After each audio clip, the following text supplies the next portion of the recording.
Hep günahlar işledim, vebali belki çok büyük. Umutlu günlerimse bir rüyaydı senle gördüğüm. Aldığım nefes kadar yakındın önceden ve şimdi hayallerimi bağlamış çözülmüyor düğüm.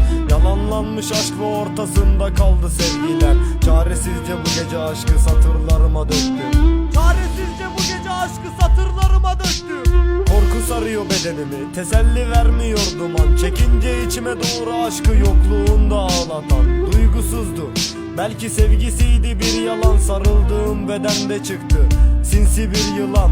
Aldatıldım, çocuktum, küçüktüm önceden. Sıcaktı sarıldığım, şimdi buz tutan beden. Çektiğim bu maddelerse unutturmuyor seni.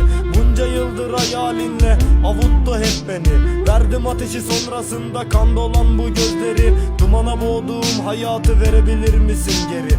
Duyabilir misin beni? Görebilir misin benim bu gülmeyen yüzümle? Sevebilir misin? Bu gece devirdiğim kadehler bir fayda etmedi. Ben istedim fakat bu yüzüm gülmedi. Derin bir of çekip bu aşka lanet etmek istedim ve lakin her seferde gülüşlerini özledim. Ben sevendim, ihanetse bunun bedeli mi? Ve hangi masallar böyle üzücü sonla bitti ki?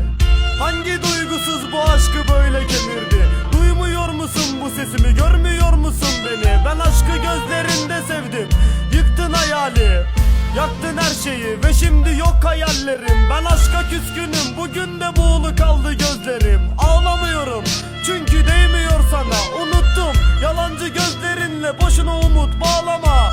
Unut bu aşkı, tövbe bir daha. Günahlar hep peşimde, yakamı bırakmaz daha. Bu nasıl bir acıdır böyle, nasıl bir ceza bana? Günahlar hep peşimde, yakamı bırakmaz daha. Bugün mutluluk gemisini saldım ayrılık denizlerine. Hani hep sorardın ya beni hiç özlüyor musun diye.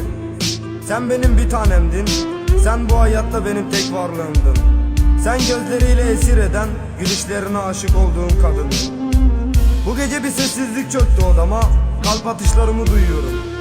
Adına şarkılar yazıyorum ve bu da demektir ki ben hala ağlıyorum. Gözlerimi kana buladım yine, kalbi dumanla doldurdum, İçinde sen varsın diye. Adını her andığımda, her akla geldiğinde yine ağladım. Yine ağladım ve bunca senedir adını her andığımda yine ağlarım. Yine ağlarım ve sormak isterim sana. Bir sen mi vardın bu gözlerimi esir ettin, boğdun yaşlara. Boğdun yaşlara.